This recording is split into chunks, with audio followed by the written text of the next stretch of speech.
My name is Rachel, and for most of my life, I was the family fix-it the silent pillar, the one who picked up the pieces. By day, I co-own a bustling little diner with my amazing husband Jake, a dream I never thought possible. By night, I'm just a woman who finally found peace. But the journey here, it was a war. They thought I'd never uncover the truth about the gilded cage they'd built for my sister, a cage funded by my sweat and tears. They thought I'd stay their forgotten convenient workhorse forever. They were so wrong. The moment I found out what my own sister, the one I'd raised, truly thought of me, well, let's just say it redefined betrayal for me. It nearly broke me, this discovery. For years after the first abandonment, I questioned my worth, and after this second, far more personal betrayal, I questioned my sanity, even. There are so many layers to this story, multiple truths that will be revealed, each one more shocking than the last. The truth about sacrifice, about abandonment, about the glittering illusion of wealth, and the quiet dignity of a life lived with integrity. If you've ever felt taken for granted by the very people you'd give your life for, if you've ever poured your soul into someone only to be met with a knife in your back, comment and subscribe. You're not alone. Trust me, if you're someone who always puts family first, who believes in loyalty and love above all else, this story will change how you see sacrifice and perhaps even family forever. My earliest memories are bathed in the golden light of what felt like a perfect life. Dad Tom was the jovial breadwinner, his laughter echoing through our small, tidy house. Mom Sarah was the quintessential stay-at-home mother, smelling of vanilla and warm laundry, her days revolving around playdates and perfectly cut sandwich crusts. I was their cherished firstborn Rachel, a quiet, observant child, content with my books and a vivid imagination. Life felt safe, predictable. Then the whispers started. Dad worked at the local mill, a steady job his father had held before him. But the mill, like so many industries in our town, began to falter. The whispers grew into hushed, anxious arguments behind closed doors. I was perhaps 7 when Dad lost his job. The laughter in our house died, replaced by a heavy silence, the scent of stale coffee and the flicker of the television at all hours. Dad, once so robust, seemed to shrink. He became a reluctant stay-at-home father, a role he wore like an ill-fitting suit, his pride chafing with every mundane task. Meanwhile, Mom, who had always seemed content in her domestic sphere, decided to re-enter the workforce. She took a secretary course, then another and another. Her ambition, once a dormant seed, sprouted with fierce intensity. She landed a job at a small marketing firm, then quickly climbed. It was a fancy job, she'd tell us, her eyes shining with a light I hadn't seen before. She started wearing sharp suits, her hair sleek, her talk filled with words like synergy and deliverables. The vanilla scent was replaced by expensive perfume. The shift in our family dynamic was seismic. Dad grew more resentful, Mom more distant. I became the invisible bridge trying to span the growing chasm between them. "Mommy, Daddy's sad today," I'd whisper, only for Mom to sigh. "I know, sweetie, but Mommy has a big presentation." Or I'd try to show Dad a drawing, and he'd grunt, "Not now, Rachel, can't you see I'm busy?" Busy staring at the want ads with a defeated slump. One specific injustice that seared itself into my memory was my 8th birthday. Mom had promised a special cake, a trip to the zoo, but she got called into the office for an emergency meeting. Dad, sunk deep in his armchair, barely registered my disappointment. I ate a store-bought cupcake alone in my room, the silence of the house amplifying my small sorrow. My potential, my simple childhood joys were being steadily ignored. I was a good student, praised by my teachers for my thoughtful essays and surprisingly mature insights, but at home my report cards lay uncelebrated on the kitchen counter. Then came the day Mom packed her bags. I was 10. "I need to find myself, Rachel," she said, her voice brittle, avoiding my gaze. "This isn't the life I envisioned. Your father can manage." Manage. He was a ghost of himself. The house grew colder, emptier. Dad's inertia turned into a quiet despair. He stopped shaving regularly, the remnants of his meals often left on the table. About 6 months later, he sat me down. "Rachel," he began, his voice raspy, I I can't do this. You'll be better off with your grandpa. He'll look after you. Just like that. No discussion, no real explanation beyond his own brokenness. He drove me to Grandpa's, my meager belongings in a worn suitcase. Grandpa Mom's dad was a retired widower, a man of few words but immense kindness. His small, cluttered house smelling of old books and pipe tobacco became my sanctuary. He never badmouthed my parents. He just accepted me, loved me, gave me the stability I craved. He was a gentle soul, his eyes holding a lifetime of stories and a quiet wisdom. He'd listen to my school stories, praise my drawings, and teach me how to tend his small vegetable garden. For a while, there was a fragile peace. Then the bombshell. Nearly a year after Mom left and 6 months after Dad abandoned me, they reappeared, together, looking awkward but strangely smug. They were standing on Grandpa's porch, Mom in another new suit, Dad looking uncomfortably stiff in a borrowed-looking blazer. My heart leaped. Were they back for me? Were we going to be a family again? Rachel, dear. Mom began, a strained smile on her face. We have some news. She gestured to a bundle in her arms, a tiny sleeping baby. This is Emily, your sister. My sister. I stared speechless. We can't manage a baby right now, Dad mumbled, staring at his shoes. With our careers taking off, Sarah's got a huge new contract and I'm starting a consultancy with her. It all sounded so grand, so false. We'll send money, of course, Mom added quickly, for her upkeep. And for you, naturally. Grandpa can manage, can't you, Dad? She didn't wait for an answer. They cooed over Emily for a few minutes, handed her to a stunned Grandpa, left a check on the hall table, and then they were gone. Again, leaving another child in their wake. The financial support, initially generous, became sporadic. Checks arrived late then for smaller amounts than not at all. I was 11, and suddenly I was a surrogate mother to a baby sister I hadn't known existed 5 minutes prior. Grandpa, already in his late 60s, did his best, but his pension was small. The injustice of it all settled deep in my bones, a cold, hard knot of resentment towards my parents, and a fierce, protective love for the innocent baby Emily, who gurgled in her crib, oblivious to the emotional wreckage surrounding her.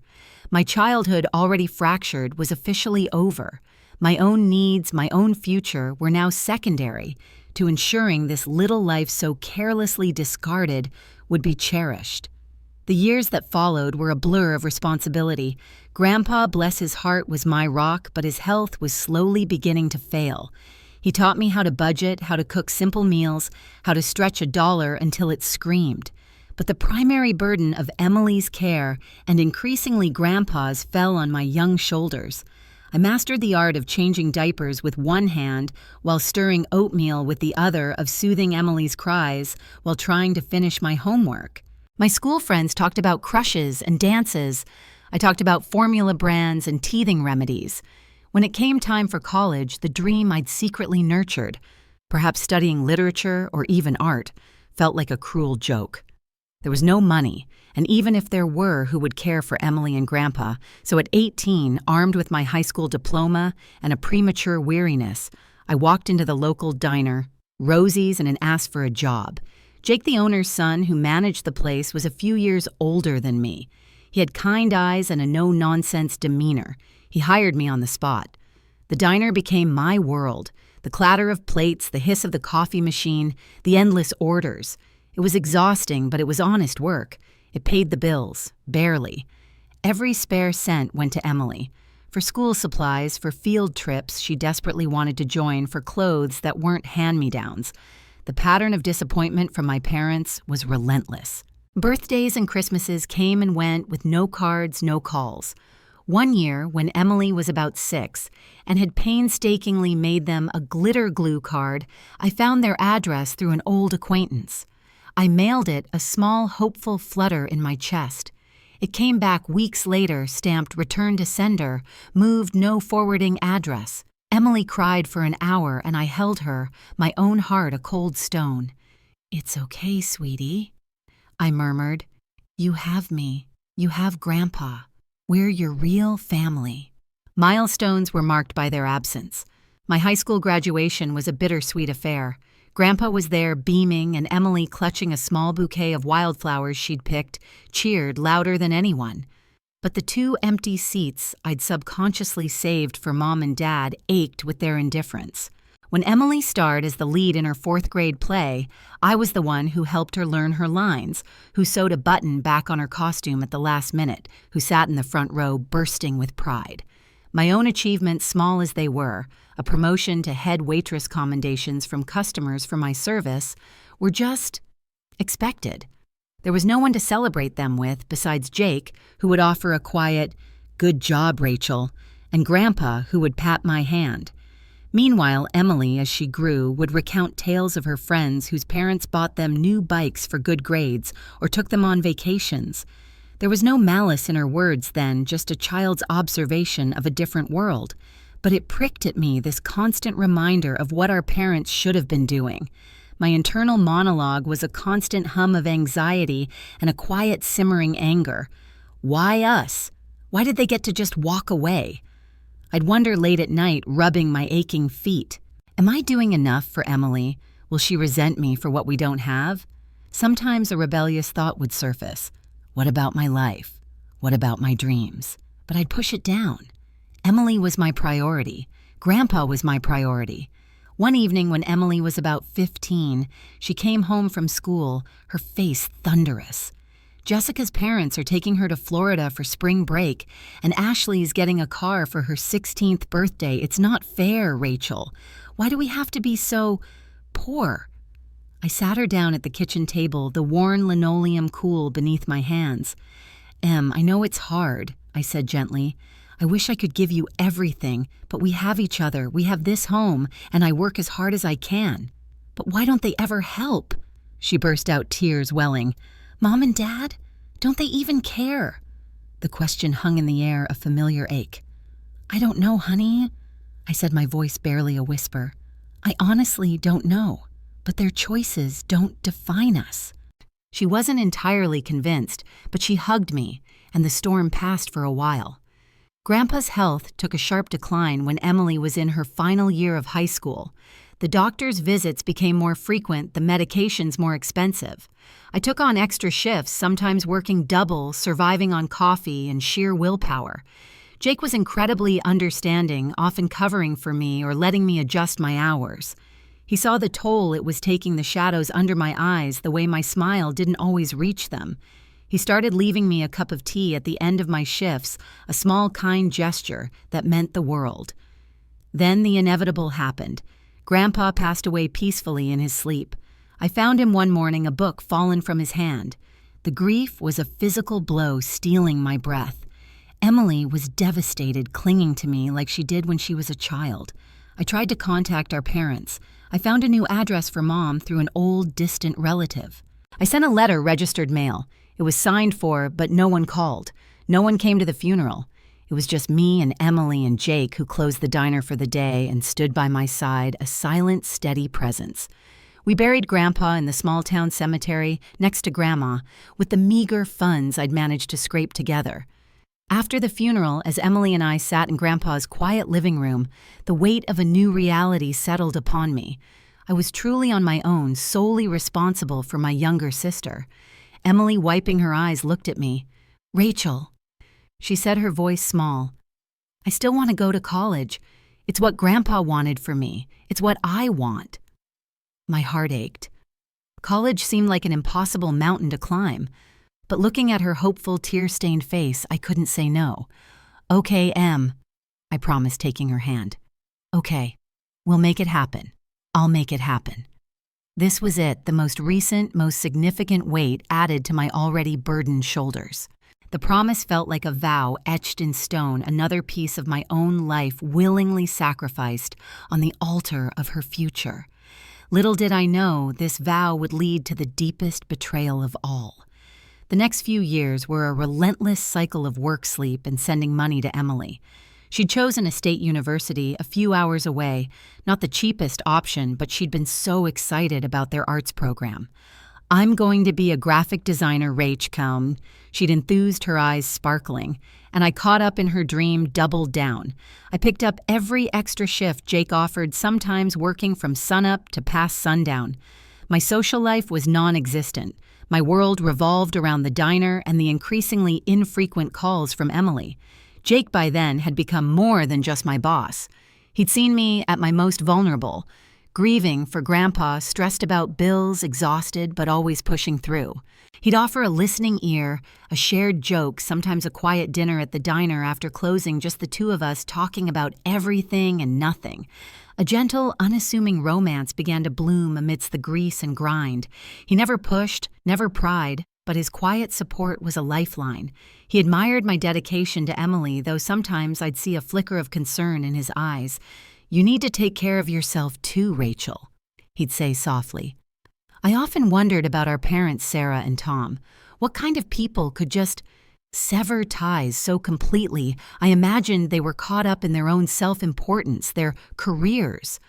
Perhaps they were too ashamed to face us, or maybe more chillingly, they simply didn't care.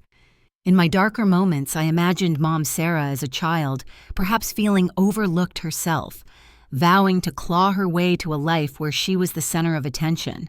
And Dad Tom, maybe he was a product of a family where male worth was tied solely to earning power, and losing his job had irrevocably broken something vital within him. These were just speculations, ghosts I wrestled with in the lonely hours. They were abstract figures of disappointment, not yet the active agents of pain they would soon become. Then one evening, scrolling tiredly through Facebook after a 16-hour shift, a friend request popped up. Sarah Thompson Richards. The name Thompson was Mom's maiden name. Richards must be a new husband. My blood ran cold.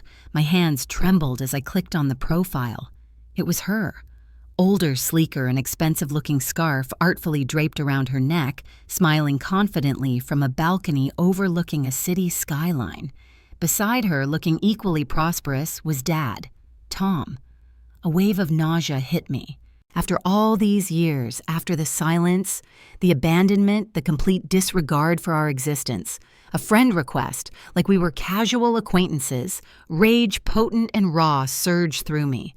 I stabbed the block button with a vengeance. Then, my heart pounding, I called Emily.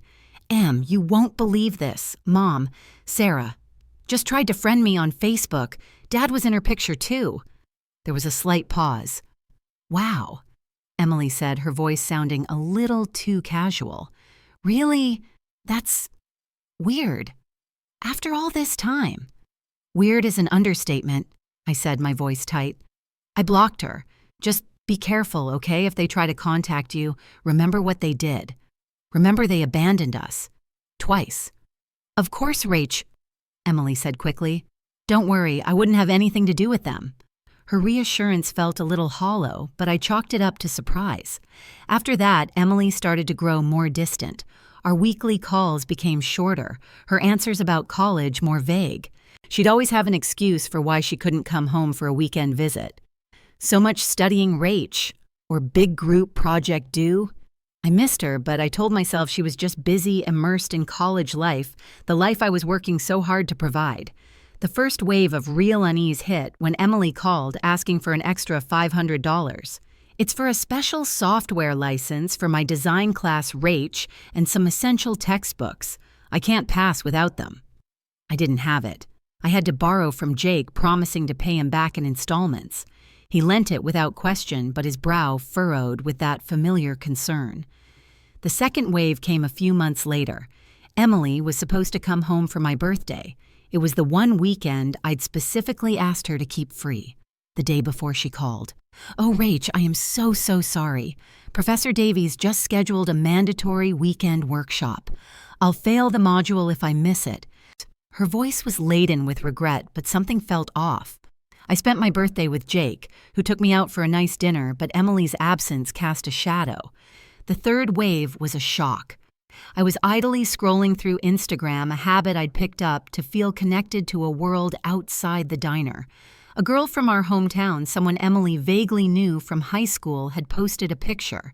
It was a group shot at a very chic, very expensive-looking restaurant in the city where Emily's university was. And there in the background, unmistakable, was Emily, laughing, holding a champagne flute, dressed in clothes far more stylish than anything I could afford for her. She was with a group of sophisticated-looking young people, none of whom I recognized. When I gently asked Emily about it, she brushed it off. "Oh, that. Yeah, a friend of a friend invited me out. It was a one-time thing." Her defensiveness set my teeth on edge. The final sickening wave was delivered by Jake. He'd been unusually quiet for a few days. One evening, after we'd closed the diner and were cleaning up, he turned to me, his face grim. "Rachel," he began, his voice low, "we need to talk. I was trying to find out if Emily's university had an online portal for family weekend, thinking maybe we could surprise her." My heart clenched. "And?" He took a deep breath. "Rachel, I couldn't find any record of Emily Thompson, or Emily, our last name, enrolled at that university for the past 2 years." The floor seemed to tilt beneath me. "What? That's not possible. I've been sending her tuition for 3 years now." Jake's eyes were filled with pity. "I did some more digging. I think I found her, or at least who she's pretending to be. It's not good, Rachel." He hesitated, then pulled out his phone. "This is a public profile. Under the name Emmy Richante, it says she's a lifestyle influencer and entrepreneur." He showed me the screen. My breath hitched. It was Emily, but transformed. Posing by a sleek sports car, draped in designer clothes, vacationing in places I could only dream of. And then the picture that made my world stop. Emily beaming her arm, linked through Mom's, Sarah Thompson Richards. Dad stood beside them looking smug. The caption read, "So blessed to have such supportive parents helping me make all my dreams come true. #family, #success, #grateful." The date on the post was 6 months ago. Jake's voice was gentle but firm. "Rachel, I also found something else. She's engaged. The wedding is in 2 months. It's a huge, lavish affair. And that sports car, she posted about it a year ago, thanking her amazing parents for the early graduation present. The timing, it lines up with that large sum you sent her for her final year fees and graduation costs." He looked at me, his face etched with anger on my behalf. "Rachel," he said, his voice barely a whisper, freighted with the awful truth, "I think Emily has been playing you, and I think your tuition money, all your sacrifice, it's been funding a lie. A very expensive lie orchestrated by her and your parents." The world didn't just tilt, it shattered. Jake's words echoed in the sudden roaring silence of my mind. Emmy Richante, lifestyle influencer. Pictures of her laughing, carefree, dripping in a life I had unknowingly, agonizingly financed, standing beside the very parents who had discarded us like inconvenient baggage. It was a betrayal so profound, so multi-layered, it felt like a physical assault. My breath came in ragged gasps. My legs gave out and I sank onto a nearby stool, the greasy aroma of the diner suddenly making me want to retch. "No," I whispered, shaking my head. "No, it can't be. There has to be a mistake."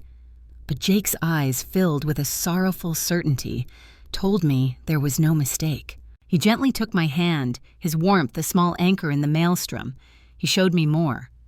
Post after post of Emily, no Emmy. Richante living a life of carefree opulence, trips to Europe, designer handbags, exclusive parties, and woven throughout appearances by Sarah and Tom playing the role of doting, wealthy parents. They weren't just back in her life. They had seemingly bought her a new one, erasing every trace of her past, of me, of Grandpa. The sports car post was the cruelest cut. I remembered that final year fees request. I had worked 3 double shifts back to back, my body screaming in protest to send her that money, terrified she wouldn't graduate, that all my previous sacrifices would be for nothing. and she'd used it to buy a car, a trophy from the parents who had never once contributed to her actual upbringing. All those shifts, I choked out the words, tasting like ash. The missed moments, my aching feet, the nights I ate crackers for dinner so she could have textbook money. For this, my heart didn't just break. It shattered into 1,000 pieces, each shard reflecting a memory of my love, my sacrifice now grotesquely twisted. She didn't just lie to me. She erased me. She let me pour my life into a black hole while she paraded around with them. The realization hit me like a freight train loaded with years of pain. Mom and Dad hadn't just reconnected with Emily. They had groomed her, molded her into someone who would fit their new affluent image. They had effectively bought her loyalty, her silence, her complicity in this monstrous deceit. And Emily had let them. She had chosen them, chosen their money, their lifestyle over the sister who had been her mother, her father, her everything. For days, I moved in a daze. The diner's familiar routines felt alien. Jake handled everything, shielding me, his quiet fury, a protective cloak around my devastation. He did more digging, confirming Emily hadn't been enrolled in that university for over 2 years. She'd attended for 1 year, probably on my dime, then dropped out when Mom and Dad swooped in with their glittering promises. The tuition I'd faithfully sent each semester had gone straight into their pockets, or hers funding this elaborate charade. Slowly, the crushing weight of grief began to morph into a cold, hard anger. How dare they? How dare she, the image of Emily, my baby sister, looking down her nose at my life, at my sacrifices, while flaunting theirs, burned in my mind. The initial instinct to crawl into a hole and never come out warred with a rising tide of indignation. "You can't let them get away with this, Rachel," Jake said one evening, his voice firm but gentle. We were in Grandpa's old living room, the one I now shared with Jake. It felt like the only truly safe place in the world. She doesn't get to build her life on your back and then spit on you. They don't get to waltz back in and pretend none of it happened. You deserve for the truth to be known. His words resonated. The thought of Emily marrying this Mark, this fiancé who probably knew nothing of her real past, of her deceit, while I was left picking up the pieces of my shattered trust, was unbearable. The thought of Mom and Dad smirking from the front pew, lauded as generous benefactors, made my blood boil. A decision began to form hard and clear. I wouldn't be silent. I wouldn't be erased. "What about the wedding?" I asked, my voice surprisingly steady. "When is it?" Jake had already found the online invitation. It was a lavish affair at a country club in 2 months. My name, of course, was nowhere on the guest list. That was the final stinging confirmation. I was not part of her new life. "I need to confront her, Jake," I said. "Before the wedding, I need to understand why." But even as I said it, a colder, more strategic thought was taking root. Understanding wouldn't be enough. Justice, however painful, felt necessary. Jake nodded slowly. "And Mark, her fiancé, does he deserve to marry into this nest of lies?" The question hung in the air. My first instinct was to protect Emily, a habit ingrained over 2 decades. But this Emily, this Emmy Rashante, was a stranger, a cruel imposter. "No," I said the word like chipping ice. "No, he doesn't." The plan began to take shape. First, I would try to see Emily, to hear it from her own lips. Then, regardless of that outcome, Mark needed to know who he was marrying, who his future in-laws truly were. The anticipation for confrontation was a tight knot in my stomach, a mixture of dread and a fierce, almost terrifying resolve. The invisible girl was about to find her voice, and it was going to be loud. The address for Emmy Rachante's apartment, gleaned from her oh-so-public profile, was in one of the city's trendiest, most expensive neighborhoods. It was a world away from Grandpa's cozy, worn house. Armed with a printout of her smiling face next to our beaming parents and years of carefully kept bank statements showing tuition transfers. I drove there one Saturday morning, Jake silently offering to come, but respecting my need to do this part alone. My heart hammered against my ribs like a trapped bird. Emily herself answered the door, dressed in silk pajamas, a half-eaten croissant, and a latte on a sleek console table behind her. Her eyes widened in genuine shock when she saw me, then narrowed with a flicker of something I couldn't quite name. Annoyance. Fear. "Rachel, what are you doing here?" She didn't invite me in. "We need to talk, Emily," I said, my voice surprisingly calm despite the tremor in my hands. She glanced nervously back into her apartment. "Now's not a good time. I'm busy. Busy living a lie." I stepped closer, forcing her to back up a little. "A lie funded by me." Her face flushed. "I don't know what you're talking about." "Oh, I think you do, Emmy Richante," I said the alias, feeling like poison on my tongue. I held up the printout of her with Mom and Dad. Or should I say, Emily, daughter of Sarah and Tom, the people who abandoned us. Her composure cracked. "Look, Rachel, things change. People change." "Yes, they do." I agreed, my voice hardening. "But changing doesn't usually involve systematically deceiving and exploiting the one person who sacrificed everything for you. For years, Emily.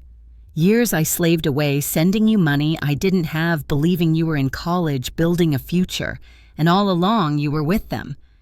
She finally met my gaze, and what I saw there chilled me to the bone. Not remorse, not shame, but a cool disdain. "Oh, Rachel, you just wouldn't understand," she said, a sigh of condescension in her voice. "This is my life now, my real life. Mom and Dad, they understand ambition. They support me. What were you offering? A life stuck in that dead-end town, working in that greasy diner."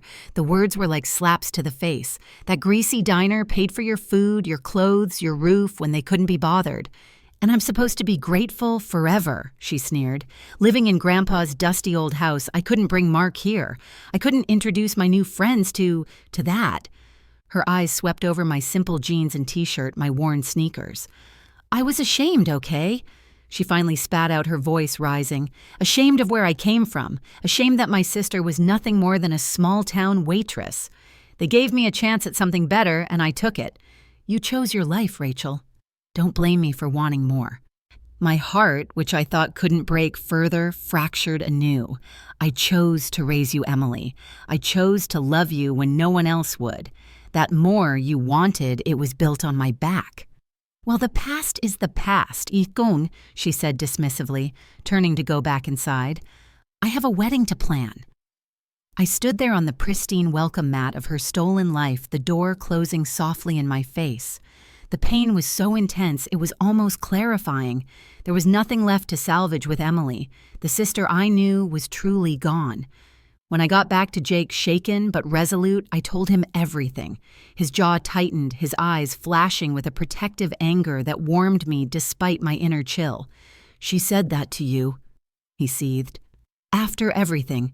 "She did," I confirmed, my voice flat. It's time Mark knew. With my tearful, furious blessing, Jake meticulously compiled an email to Mark. It was factual, unemotional. It included scanned bank statements with notations for Emily's tuition, Emily's books, Emily's living expenses. It included screenshots of Emily's Emmy Richante profile, the posts about her sports car, the gushing tributes to her supportive parents. It included a brief, dignified account of how Rachel had raised Emily after their parents abandoned them, and how those same parents had recently reappeared in Emily's life. He attached a few old photos, me a young teen holding baby Emily, me and Emily at her school play, me, Emily, and Grandpa, a rare happy snapshot. The contrast between those images and the glossy Emmy Richante persona was stark. He sent it and we waited. It took 2 days for Mark to respond. He requested a meeting with Jake alone at first. Jake went armed with originals of everything. He told me later that Mark was initially skeptical, defensive of Emily. But as Jake calmly laid out the evidence piece by piece, Mark's expression shifted from disbelief to shock, then to a horrified, dawning comprehension, and finally to a quiet, controlled fury. He asked Jake if I would be willing to meet him. I agreed. The meeting with Mark was one of the hardest things I'd ever done. He was polite, his eyes filled with a deep, troubled sorrow. He asked me questions not to interrogate but to understand. I told him my story simply without embellishment. I didn't cry, though. My voice broke several times. By the end, he looked devastated. I had no idea, he said, his voice hoarse. She told me her parents were always supportive, that her sister lived a different kind of life and they weren't close. She painted you as disinterested. He shook his head. The lies, they're so comprehensive. He thanked me, his sincerity palpable. What he would do, he didn't say. The wedding day arrived, a bright, sunny afternoon. Jake and I hadn't been invited, but we went anyway. We dressed respectfully, not to cause a scene, but to bear witness. We stood at the very back of the opulent garden where the ceremony was to take place, partially hidden by a large floral arrangement. I saw them. Mom, Sarah, resplendent in a designer gown, fussing over Emily, who looked like a princess in her extravagant wedding dress. Dad Tom stood nearby, beaming, accepting congratulations from well-dressed guests. They hadn't seen us. My stomach churned. The music swelled. The procession began. Emily walked down the aisle on Dad's arm, a radiant smile plastered on her face.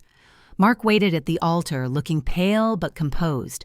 The ceremony proceeded beautiful and traditional. Then came the moment. The officiant smiled benevolently. If anyone present knows any reason why these two should not be joined in holy matrimony, speak now or forever. Hold your peace. A beat of silence. Then Mark cleared his throat. Actually, he said, his voice carrying clearly in the sudden hush, I do. A collective gasp rippled through the guests.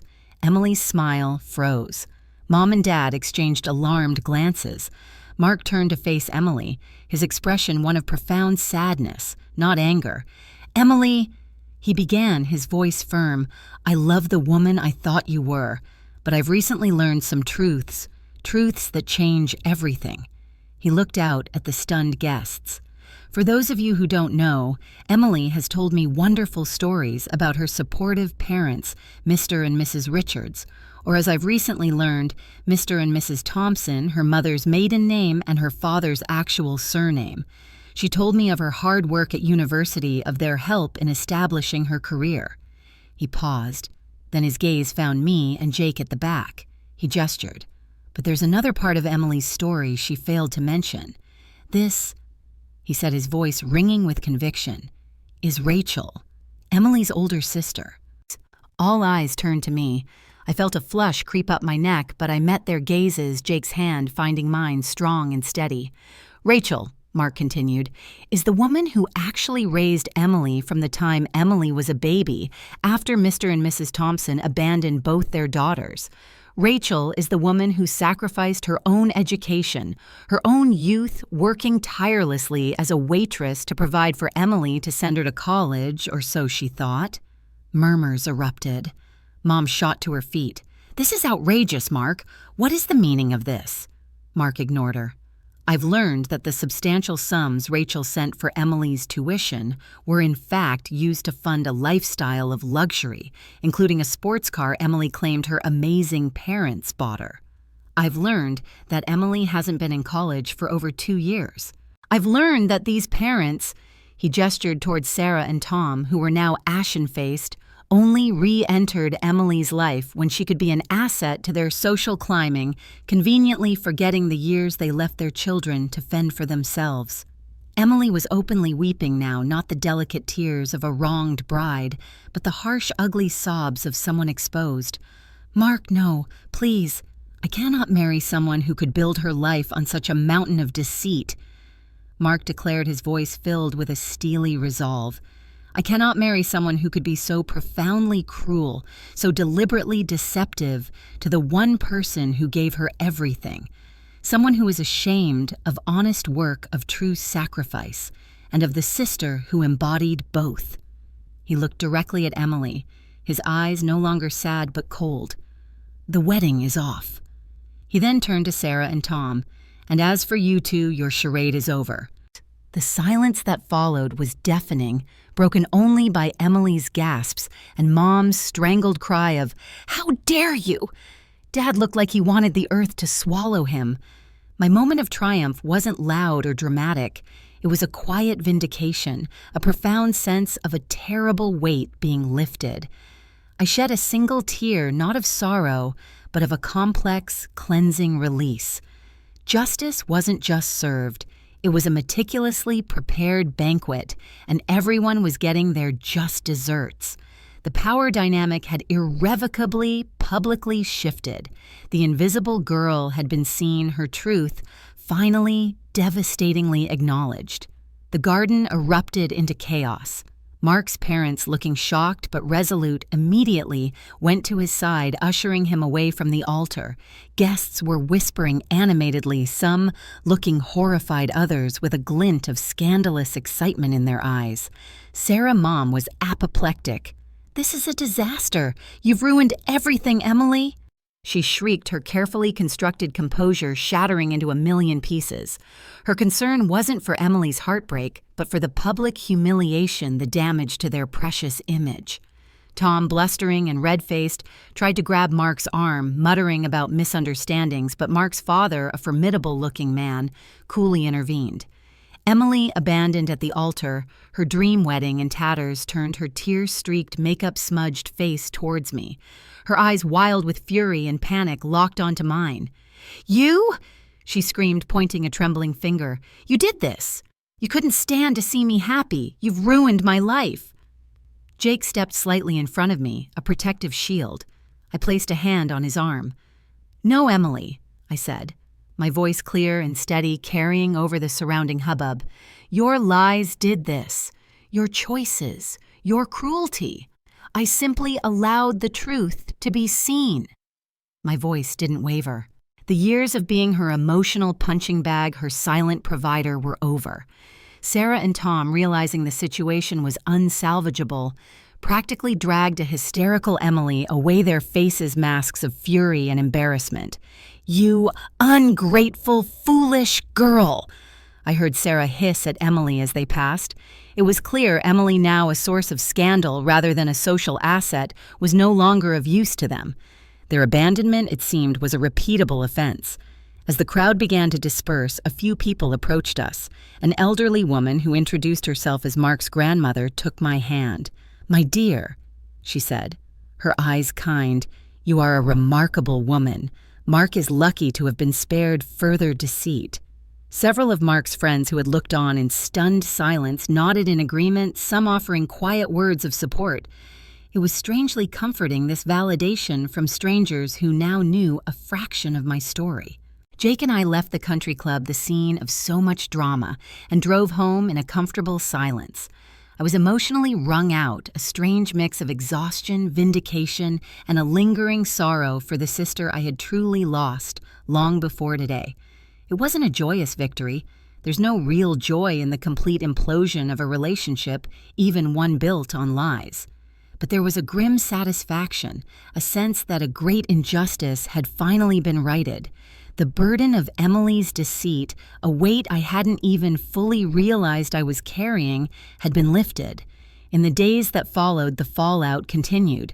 The small-town gossip mill and undoubtedly the city circles Sarah and Tom frequented went into overdrive. We heard through the grapevine that Mark had immediately initiated legal proceedings to recover any significant financial contributions he'd made towards the wedding or Emily's lifestyle. As for Emily, we heard she had a complete meltdown. True to form, Sarah and Tom, after a few days of trying to manage the public relations nightmare, cut their losses. They informed Emily she was no longer welcome in their home or their lives, severing financial ties completely. She was once again abandoned, this time without the safety net of a loving sister or a doting grandfather. A week later, Emily showed up at my doorstep. Not the chic Emi Rishanti, but a disheveled, hollow-eyed version of the sister I once knew. She didn't scream or accuse this time. She just looked broken. "They threw me out, Rachel," she whispered, tears streaming down her face. "They said I embarrassed them, that I'm a failure." A part of me, the part conditioned to be her protector, felt a pang of pity. But it was quickly overridden by the memory of her disdain, her cold dismissal of my sacrifices. "I'm sorry you're hurting Emily," I said, and I meant it on some level, "but these are the consequences of your actions, of their actions." "What am I supposed to do?" she wailed. I have nothing. You could start by being honest, I suggested gently, with yourself first. And then maybe, one day, you can try to build a life based on something real. I didn't invite her in. I didn't offer her a place to stay. The boundaries so long blurred were now firmly in place. This was her rock bottom to navigate. My role as her rescuer was definitively over. The sense of empowerment that came with that realization was profound. I was no longer responsible for her happiness, her well-being, or the fallout from her disastrous choices. I was only responsible for my own, and for the first time in a long, long time, that felt like enough. 3 years. 3 years can change everything, or they can solidify the peace you fought so hard to win. For me, it was the latter. Life in our small town continued, but my life, our life, Jake's and mine, had blossomed in ways I'd never dared to dream. The diner Rosie's was now Rachel and Jake's kitchen. After Grandpa's house was officially mine, a story I'll get to Jake had formally bought out his parents with his savings, and we became partners in every sense of the word. We expanded the menu, renovated the interior to be brighter, cozier. It became the heart of the community, known for good food, warm welcomes, and my surprisingly popular Grandpa's Garden quiche, made with herbs I now grew in his lovingly tended patch out back. We weren't rich, not by M.I. Richante standards, but we were comfortable, happy, and deeply respected. Grandpa's house, once a place of struggle and quiet sorrow, was now filled with laughter and love. We'd repainted, sanded the old wooden floors until they gleamed and filled the rooms with comfortable furniture and shelves overflowing with books. Mine this time. I'd even started taking online art classes tentatively at first, then with growing passion. My canvases, vibrant and filled with emotion, began to adorn our walls. I had found my worth, not in sacrifice, but in self-discovery and shared joy. Jake, my steadfast, loving Jake, was my biggest cheerleader. We weren't just husband and wife. We were best friends, building a life of quiet contentment, rich in the ways that truly mattered. And the antagonist's karma, as they say, didn't just come for them. It brought an entire army, or rather, the slow, grinding justice of consequences. Sarah and Tom, my parents, found their social aspirations significantly tarnished. The story of the dramatically canceled wedding and the reasons behind it had spread like wildfire through their affluent circles. They were viewed with a mixture of pity and contempt. The social climbing parents, whose carefully constructed facade had crumbled so spectacularly. We heard they'd downsized their consultancy business, suffering from their damaged reputation. Their relationship, always built on ambition rather than affection, was reportedly strained to the breaking point. They never attempted to contact me again, and for that, I was grateful. Their chapter in my life was truly, finally closed. Emily, her path was harder. After our last encounter on my doorstep, she had drifted. I heard snippets working a string of low-paying jobs, struggling to make ends meet, in a tiny, run-down apartment in the city. The luxuries she'd briefly known were a distant, bitter memory. About a year after the wedding fiasco, she wrote me a letter. It was rambling, full of self-pity and thinly veiled accusations that I could have helped her more. There was no real apology, no genuine remorse for her actions, only a desperate plea for money. I didn't reply. What goes around doesn't just come around. It multiplies in the lessons it forces upon you, and Emily, it seemed, was still struggling with the curriculum. The final definitive interaction with Emily, however, had happened a few months after the canceled wedding, before her complete downward spiral. She'd shown up at Grandpa's house this time, with a lawyer in tow, a cheap ambulance-chasing type. "Rachel," she'd said, her voice dripping with a newfound desperate arrogance. "My lawyer has informed me that as Grandpa's grandchild, I am entitled to half of his estate. That includes this house and any savings he might have had." I remember looking at her then at the smarmy lawyer and feeling a profound weariness, but also a steely calm. Jake stood beside me, a silent pillar of support. "Actually, Emily," I said, retrieving a thick envelope from the sideboard, "that's not quite accurate. I handed a document to her lawyer. Grandpa changed his will about 10 years ago, shortly after you came to live with us. He had it witnessed by his solicitor and Dr. Matthews. The lawyer scanned it, his eyebrows rising. Emily looked confused, then anxious. He left everything to me, Emily. I stated, my voice even. He stipulated that his entire estate, including this house and his modest savings, was to be solely mine. I then pulled out another smaller envelope. He also left this letter to be opened in the event of any contest to his will, or if you ever specifically asked about your share. My hands trembled slightly as I opened it. Grandpa's familiar, spidery handwriting filled the page. I read it aloud. My dearest Rachel and Emily, if you are hearing this. Rachel, you have been the light of my old age, a daughter to me in every way that matters. You took on burdens no child should bear with grace and strength. This house, my small savings, they are yours not as payment, but as a testament to my love and gratitude, and to ensure you always have a safe harbor. Emily, my little chickadee, I love you. But I have watched your parents abandon you, and then I fear I watched their influence begin to cloud your judgment even before I passed. I saw how Rachel sacrificed for you day in and day out while their support was non-existent. My decision is not to punish you, but to protect Rachel. She has earned her security. Perhaps one day you will understand the true meaning of family and loyalty. I hope you find your way, child. With all my love, Grandpa. The lawyer cleared his throat uncomfortably. Emily stared at the letter, speechless, her face paling. The fight drained out of her. There was nothing left to say. She and her lawyer left without another word. That was the day I truly, definitively cut her out of my life. Not out of malice, but out of necessity. My peace depended on it. Reflecting on my journey, I realized that true family isn't about blood ties. It's about who shows up, who stays, who loves you unconditionally, and who respects your sacrifices rather than exploiting them.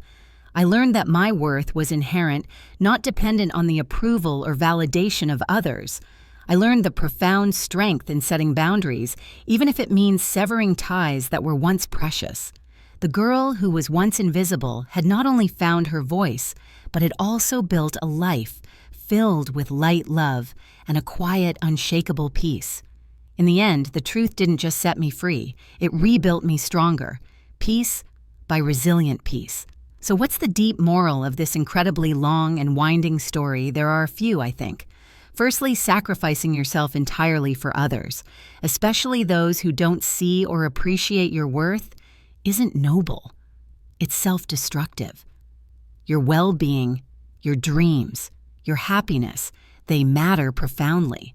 Secondly, blood doesn't automatically equate to family, and loyalty is earned, not owed.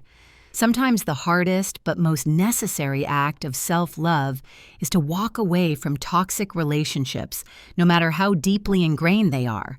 And finally, the truth, however painful or long buried, has a way of surfacing, and when it does, it can be an incredibly powerful catalyst for change and healing.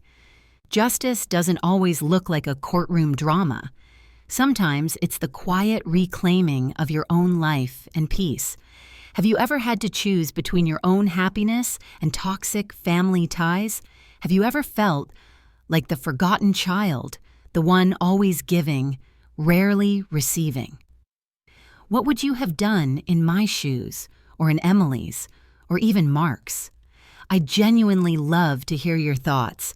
If this story resonated with you, if you've ever been the overlooked one, the one whose sacrifices were taken for granted, please drop a comment like this story and hit that subscribe button. Share this if you believe that true strength lies in reclaiming your narrative, and that everyone deserves to be cherished for who they are, not what they can provide. Let's support each other in our journeys. My deepest wish for anyone reading this is that you recognize your own immeasurable worth. It's not defined by how others treat you, especially when that treatment is poor, but by how you rise above it, how you learn from it, and how you choose to build your own happiness on a foundation of self-respect and authenticity. Choose yourself. Build your own joy. It's never too late. Thank you for walking this path with me. I promise to share more stories of resilience, truth, and the incredible power of the human spirit to heal and thrive. We're in this together.